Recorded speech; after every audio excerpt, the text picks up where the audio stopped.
জয় নিতাই, জয় গৌর, জয় রাধেশ্যাম। নিতাই পরিবার চ্যানেলে সকলকে স্বাগত। সচ্চিদানন্দ স্বরূপ শ্রীকৃষ্ণের রাতুল চরণে প্রণতি জ্ঞাপন করে আজকের ভিডিও শুরু করছি। আপনারা কি জানেন আমাদের চারপাশে এই অস্থিরতার কথা শ্রীকৃষ্ণ 5000 বছর আগে বলে গিয়েছিলেন? কেন তিনি বলেছিলেন কলিযুগ হবে পাপের কাল? চলুন আমরা সকলে জেনে নিই। 1 নাম্বার পয়েন্ট, 2 সুর বিশিষ্ট হাতি।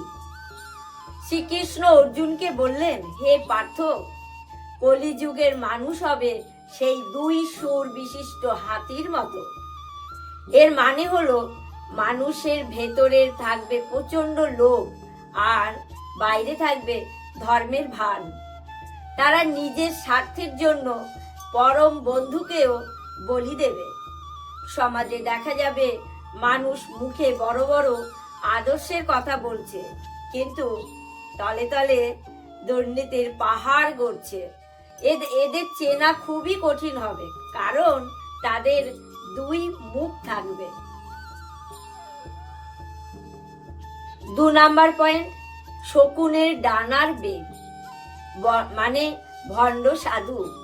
অর্জুন দেখলেন একটি শকুন মরা পশুর মাংসের ছিঁড়ে খাচ্ছে, অথচ তার ডানার পবিত্র বেদ মন্ত্রে লেখা।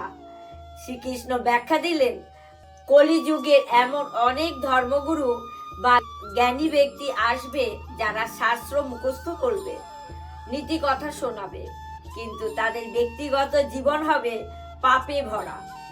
তারা ধর্মকে ব্যবহার করবে শুধু অর্থ উপার্জনের জন্য। পবিত্রতা শুধু পোশাকে থাকবে, মনে নয়। 3 নাম্বার পয়েন্ট, গাভী ও বাছুর, মানে অন্ধ মোহ। ভীম দেখলেন একটি গাভী তার বাছুরকে এত জোরে চাটছে, বাছুরের চামড়া ছিঁড়ে রক্ত বের হচ্ছে। শ্রীকৃষ্ণ বললেন, কলিযুগে বাবা মায়ের ভালোবাসা হবে বিষাক্ত মোহের মতো। তারা সন্তানকে এতটাই আসক্তি দিয়ে আগলে রাখবে যে সন্তানটি বাইরের জগতের লড়াই করতে শিখবে না। এই অতি মায়ার কারণে সন্তানের চরিত্র নষ্ট হবে এবং পরিবারের অশান্তি নেমে আসবে। 4 নাম্বার পয়েন্ট, পাহাড় থেকে পড়া পাথর, মানে ভক্তির শক্তি। নকুল দেখলেন বিশাল এক পাথর পাহাড় থেকে গড়িয়ে আসছে, যা বড় বড় গাছকেও গুড়িয়ে দিচ্ছে, কিন্তু একটি ছোট গাছের লতায় আটকে পাথরটি থেমে গেল। শ্রীকৃষ্ণ বললেন, কলিযুগের মানুষের পাপের গতি হবে এই পাথরের মতো তীব্র। কোন ধন সম্পদ বা বিদ্যা এই পতন আটকাতে পারবে না।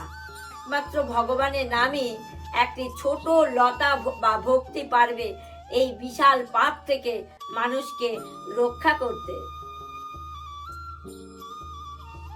5 নাম্বার পয়েন্ট, শুকনো কুয়া, মানে অমানবিকতা। সহদেব দেখলেন যে অনেকগুলো কুয়া জলে ভরা, কিন্তু মাঝখানের কুয়াটি একদম শুকনো।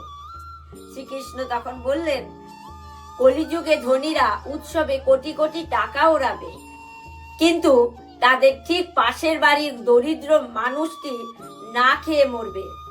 মানুষ বিলাসিতায় অন্ধ হয়ে পাশের মানুষের কষ্ট দেখবে না। দয়া ও দানশীলতা পৃথিবী থেকে বিদায় নেবে। 6 নাম্বার পয়েন্ট, ধর্মের নামে অধর্ম ও পবিত্রতা লোভ। শ্রীকৃষ্ণ বলেছেন, কলিযুগের মানুষের পবিত্রতা এবং বাহ্যিক এবং আড়ম্বরের সীমাবদ্ধ থাকবে। মানুষ গঙ্গা স্নান করলে নিজেকে পবিত্র মনে করবে, কিন্তু মনের ভেতরে যে পাপ ও নোংরা চিন্তা পুষে রাখবে।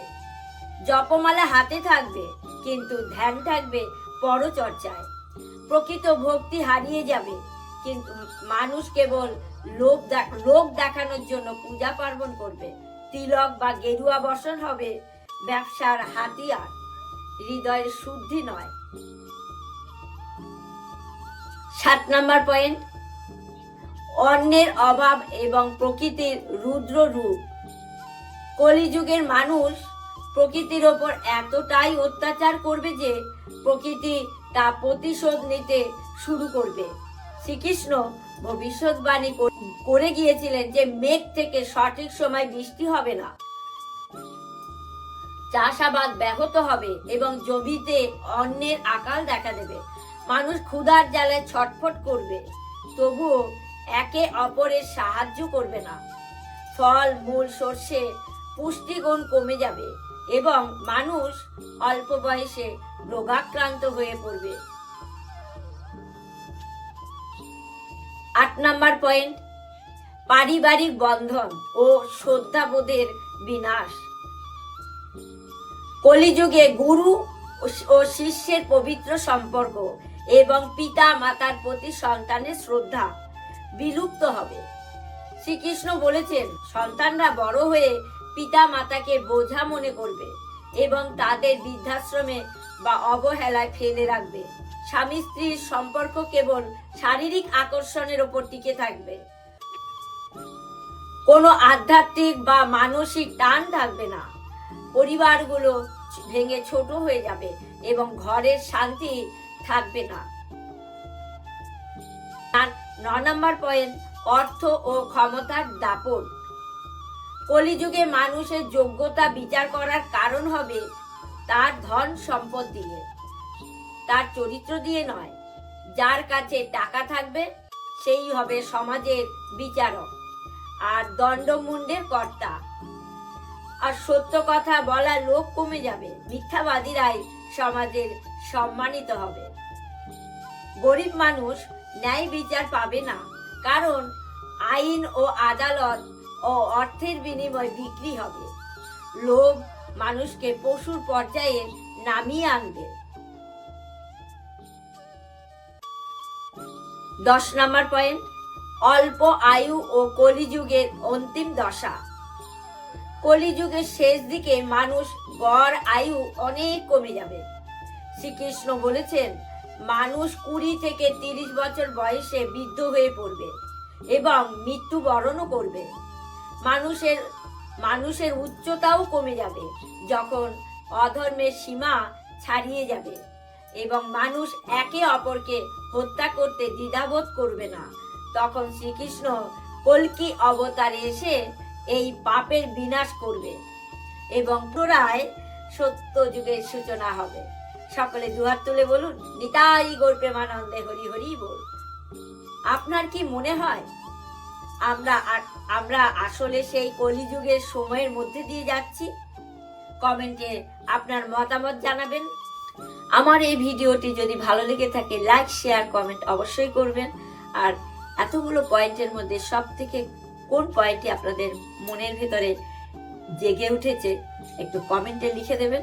আজকের মতো এখানে বিশ্রাম দিলাম। সকলকে ধন্যবাদ।